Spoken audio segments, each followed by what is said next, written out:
यहाँ पे कहाँ पे थे, एब्डोमिनल एग्जामिनेशन। ओके, तो यहाँ पे जो यूट्रस होगा, तो मैंने बोला यूट्रस क्या है, वहां पे कॉन्ट्रैक्टिंग नेचर का है। तो यूट्रस क्या है, कंटिन्यू कॉन्ट्रैक्टिंग स्टेज में रह जाएगा, रिलैक्स नहीं हो पाएगा। तो यहाँ पे बोलते हैं that is increase uterine tone. तो जितने भी मैंने ये वर्ड्स हाईलाइट कर रखे हैं क्वेश्चन में, ये कैसा भी आ सकता है। तो आपको टेंस है, रिजिड है, टेंडर है, बॉडी हार्ड है, या यूट्राइन टोन बढ़ा हुआ है, मतलब वो कौन सी कंडीशन की तरफ जा रहा है, आपका एब्रिप्टो प्लासेंटा में। Now next is, because there is separation of placenta there is no connection between the mother and the fetus. तो जो फीटल पार्ट होते हैं, they are not, we are not able to palpate. दूसरा reason है यहाँ पे, क्योंकि वो ब्लीडिंग वहां पे कलेक्ट हो गई है। तो अगर मैं देखूं, यहाँ पे ब्लीडिंग ब्लीडिंग है, ये एंटीरियर प्लासेंटा है, ब्लीडिंग इकट्ठी हो गई है, आपका ब्लड इकट्ठा हो गया है। तो यहाँ पे जो मेरे को फीटल पार्ट है वो मैं प्रॉपर तरीके से पैल्पेट नहीं कर पाऊंगी। तो that is difficulty in palpating the foetal part. दूसरा, अब जब मदर और बेबी का कनेक्शन नहीं है, तो फीटल हार्ट साउंड क्या होगी, it can be the absent और the foetal is in the distress. Means वो अनहेल्दी हो गया है, वो हेल्दी नहीं है, उसको कुछ ना कुछ प्रॉब्लम हो रही है। नेक्स्ट, आपका जो यूट्रस है वहां पे क्या है, ब्लड इकट्ठा होता जा रहा है। तो यहाँ पे जो पीरियड ऑफ गेस्टेशन, मतलब फंडल हाइट, यूट्रस बढ़ता जाएगा, मतलब फंडल हाइट क्या हो रही है, बढ़ रही है। लेकिन जो मेरा पीरियड ऑफ गेस्टेशन है वो क्या है, कम है। तो यहाँ पे क्या है, जो मेरा फंडल हाइट होती है, that is more than the period of gestation. और ये स्पेशली कौन से केस में होता है, कंसील टाइप में। प्लासेंटा प्रीविया में क्या था, जितनी ब्लीडिंग हुई सारी बाहर निकल गई।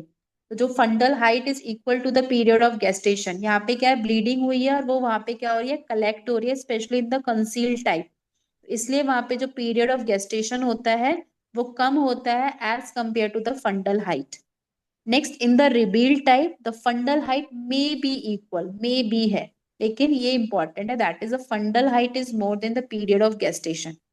एंड रिवील टाइप में ब्लीडिंग जितनी हुई है, जो हो रही है, वो क्या हो रही है, निकल रही है। तो that is the fundal height may be equal to the period of gestation. ठीक है, नाउ द कॉम्प्लिकेशन। तो यहाँ पे क्या है, ब्लीडिंग हो चुकी है, there is a separation of the placenta from the mother. ठीक है, तो यहाँ पे जो फीटल कॉम्प्लिकेशन होती है दैट इज प्री मैच्योरिटी। वहां पे क्या था, बच्चे की ग्रोथ नहीं हो रही है। लेकिन यहाँ पे जब सेपरेशन हो गया है, अगर बच्चा डिस्ट्रेस में नहीं है, तो we can go for the delivery. तो यहाँ पे जो बच्चा पैदा होगा that is premature baby होगा। तो that is the fetal complication is the prematurity. Maternal complication is the DIC। तो एक सिंपल सा डायग्राम बनाते हैं, ये यूट्रस है, ये आपका प्लासेंटा था, यहाँ पे आपकी ये स्पाइरल आर्टरीज होती हैं। तो जब यहाँ पे ब्लीडिंग स्टार्ट हो गई है, तो प्लासेंटा में क्या होता है, आपका एक एंटी क्लॉटिंग फैक्टर रिलीज होता है, that is the thromboplastin. And this thromboplastin वो will go into the maternal blood through this spiral artery. तो जब ये स्पाइरल आर्टरी में मैटरनल ब्लड में पहुंचेगा, तो वहां पे क्या हो जाएगा, इंट्रावस्कुलर कोगुलेशन स्टार्ट हो जाएगा। तो that is the disseminated intravascular coagulation, that is DIC। And this DIC is more common in the conceal type, क्योंकि यहाँ पे ब्लड कलेक्ट होता जा रहा है। अगर ये निकल जाएगा तो फाइब्रिनोजन इसके साथ यहाँ से निकल जाएगा, लेकिन जब यहाँ कलेक्ट रहेगा, तो फाइब्रिनोजन आपका किधर चला, सॉरी, थ्रोम्बोप्लास्टिन कहाँ चलाएगा, through the spiral artery. It can go into the maternal blood and that can lead to the intravascular coagulation, and this is the DIC। अब मेरे पास कोई पेशेंट आता है, लेडी आई है, उसको हमें डिलीवर कराना है, लेकिन वो still the lady is suffering from excuse DIC। Me ma'am. Sorry. Excuse me ma'am.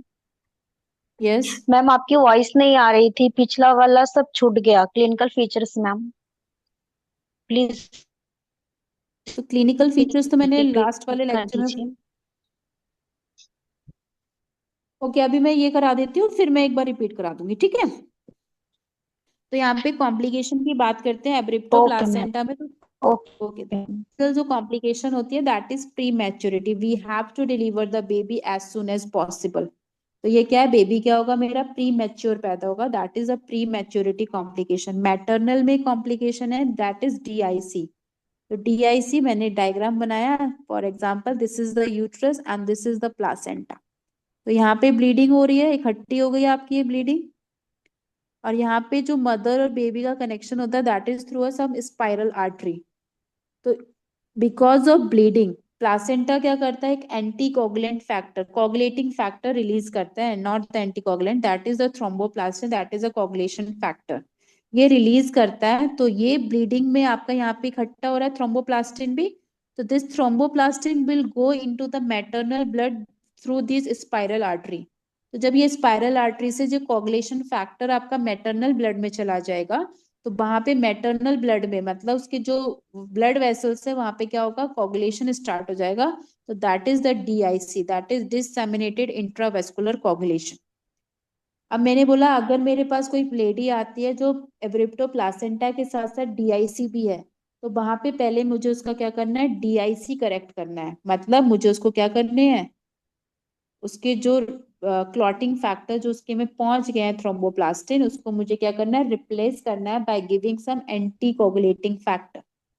ठीक है, तो फर्स्ट वी हैव टू, अगर डीआईसी है लेडी में, तो first we have to correct the DIC. अगर हमने डीआईसी कलेक्ट नहीं किया और ब्लीडिंग मदर से हमने उसको ऑपरेट करना स्टार्ट किया, तो वहां पे भी ब्लीडिंग शुरू होगी, तो मदर में ऑलरेडी कोगुलेशन फैक्टर बढ़ेंगे, तो वहां पे बेबी से भी कोगुलेटिंग फैक्टर आ गए, मदर खुद से अपने कोगुलेटिंग फैक्टर रिलीज कर रही है, तो वहां पे कोगुलेशन के चांसेस और बढ़ जाएंगे।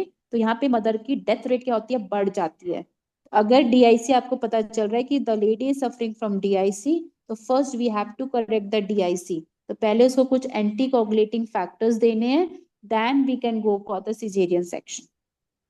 ठीक है, now the vaginal examination, in this case we can do the vaginal examination. लेकिन पहले मुझे क्या पता करना होगा कि जो ब्लीडिंग है वो प्लासेंटा प्रीविया की थ्रू, प्लासेंटा प्रीविया की वजह से हो रही है या फिर एब्रिप्टो प्लासेंटा की वजह से हो रही है।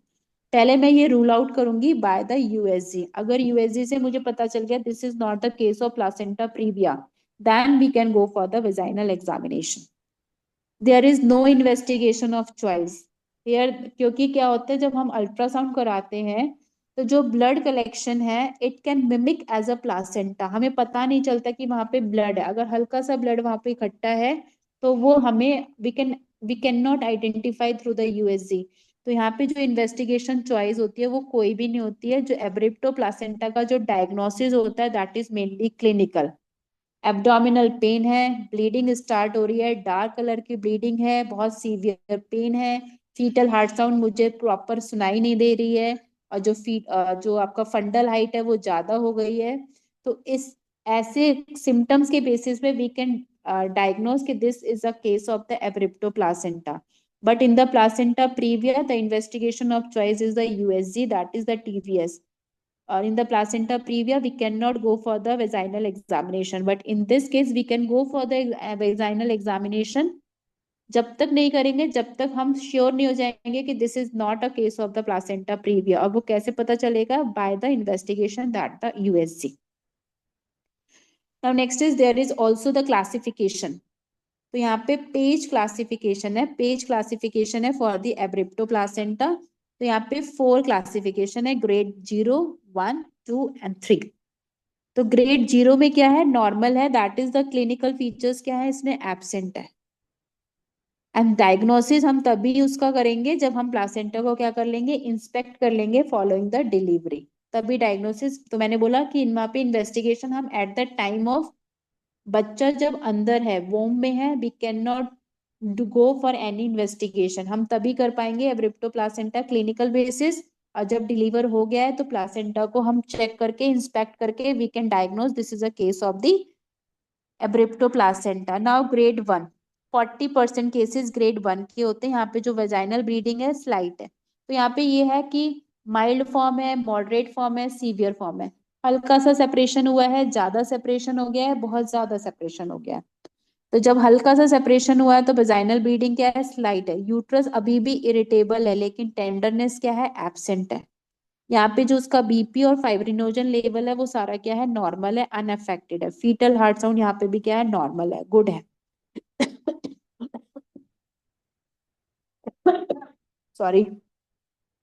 ग्रेड 2 जो होता है इसमें जो आपकी वेजाइनल ब्लीडिंग यहाँ पे स्टार्ट हो जाती है that is mild to moderate vaginal bleeding start.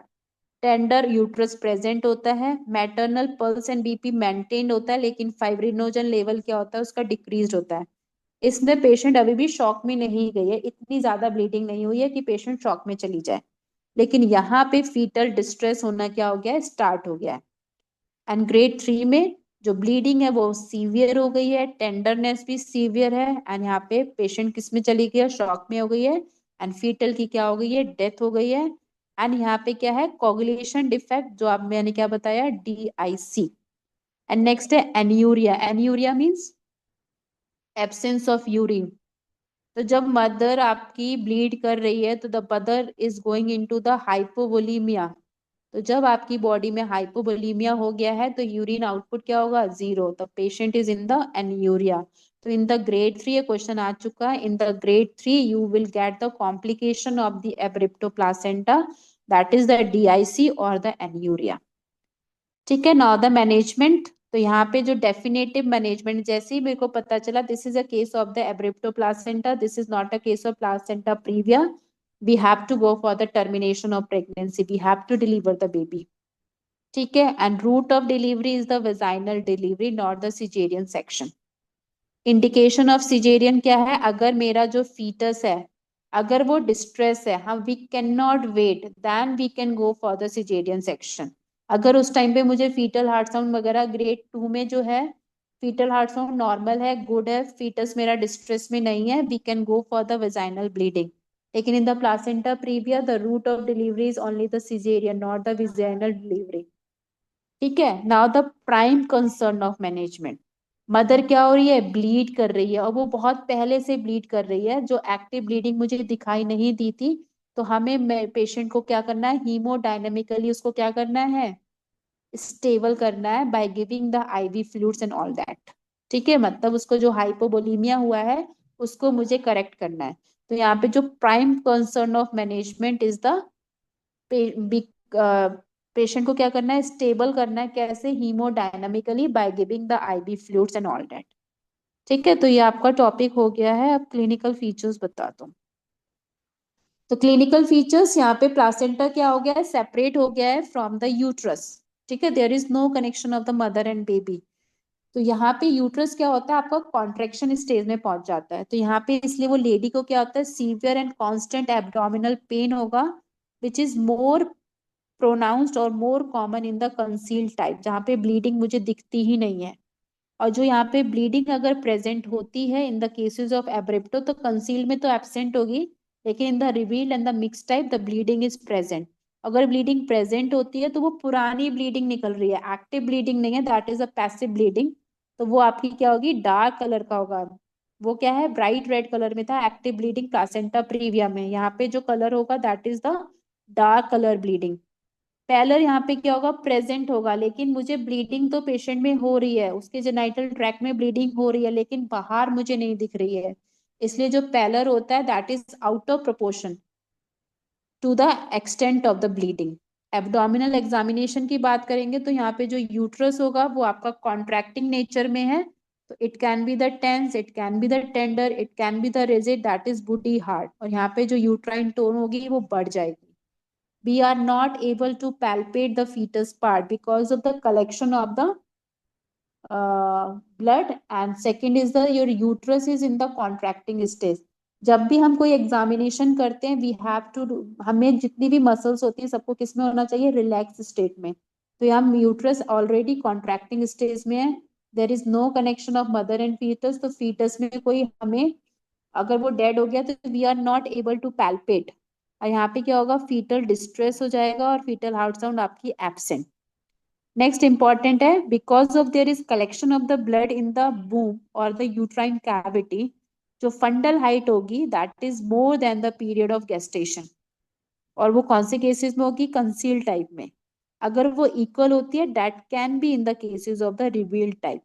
Revealed type में भी क्या, अगर इनिशियली वो क्या है, हल्का सा सेपरेशन हुआ था, तो यहाँ पे अमाउंट ऑफ ब्लीडिंग स्टार्ट है, तो concealed can go into the revealed type. तो अगर वो उस टाइम पे है तो उसमें भी क्या होगा, फंडल हाइट क्या होगी आपकी, ज्यादा होगी as compare to the period of the gestation. ठीक है, तो ये आपके दो टॉपिक कंप्लीट हो गए। Now we will do the questions and answer. First question, अब प्राइमरी ग्रेविटा 34 वीक्स प्रेग्नेंट, तो सिंपल सा पहला क्या है, painless vaginal bleeding and the uterus is relaxed and the fetal heart sound is normal. What is the possible cause? Placenta Placenta previa. previa. Placenta previa. Placenta previa.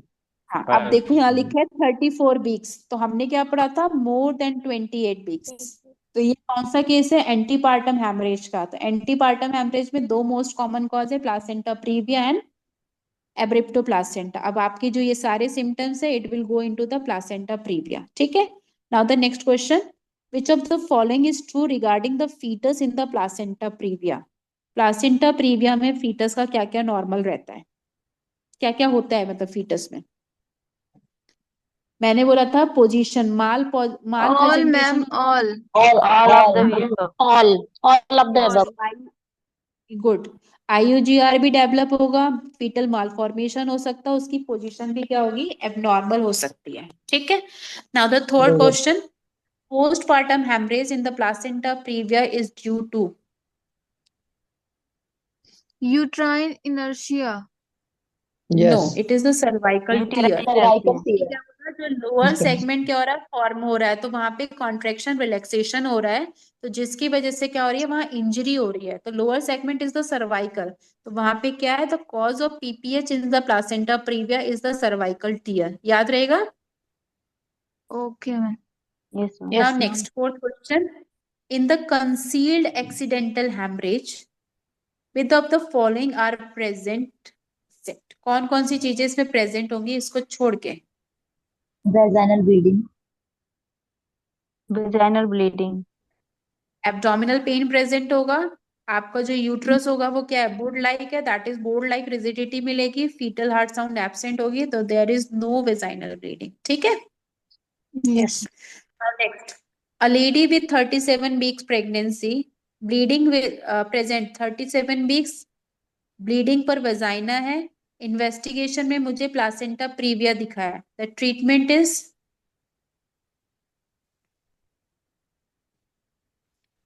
The treatment immediate. Is, first immediate yes. Yes, मैंने बोला था caesarean immediate section कब CS. करेंगे, if the pregnancy is more than 37 weeks, ठीक है, then we can go for the caesarean. हमें उस time पे नहीं देखना है कि मदर स्टेबल है कि अनस्टेबल है, बच्चे को डिस्ट्रेस है कि नहीं है, कुछ भी नहीं देखना। If the pregnancy is more than 37 weeks, 100% we have to go for the immediate caesarean section, ठीक है। Now next question, a hypertensive pregnant woman, a 34 weeks, again 34 weeks, the antepartum hemorrhage है, the history of pain in the abdomen, bleeding per vagina, and there is loss of fetal movement. On examination, uterus क्या है, contracted है, there is increased uterine tone, and fetal heart sound absent है। The most likely diagnosis is Abruptio placenta. Abruptio abruptio placenta. Placenta. that is the fourth, okay. Now the seventh, which of the following are common to both placenta previa and the abrupto placenta? दोनों में क्या common है? Vaginal bleeding. Vaginal vaginal bleeding. Bleeding. Sorry. Yes. Vaginal क्या है? Vaginal bleeding.